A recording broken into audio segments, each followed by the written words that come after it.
పరిశుద్ధ గ్రంథం ఛానల్ వీక్షిస్తున్న ప్రతి ఒక్కరిని దేవుని పేరిట వందనాలు తెలియజేసుకుంటున్నాం. ప్రేమ, సంతోషము, సమాధానం సదా మీకు తోడేండి నడిపించును గాక.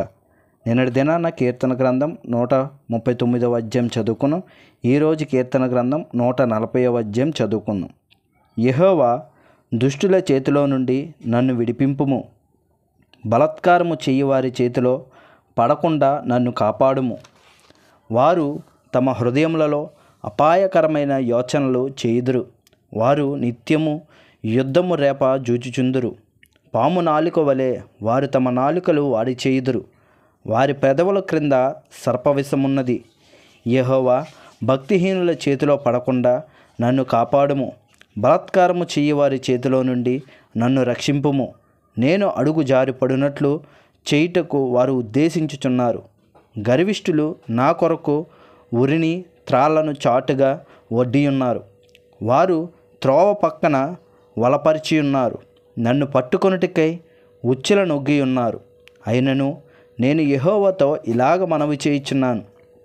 యెహోవా, నీవే నా దేవుడవు, నా విజ్ఞాపనలకు చెవియొగ్గుము. ప్రభువైన యెహోవా నా రక్షణ దుర్గము. యుద్ధ దినమున నీవు నా తలను కాయుదువు. యెహోవా, భక్తిహీనుల కోరికలను తీర్చకము. వారు అతిశయించకుండునట్లు వారి ఆలోచనను కొనసాగింపకము.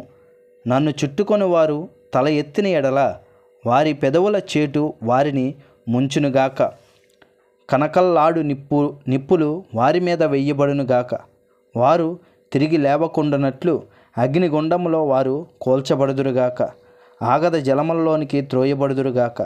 కొండెములాడు వారు భూమి మీద స్థిరపడకుందురుగాక. ఆపత్ బలాత్కారులను తరిమి వారిని పడదోయునుగాక.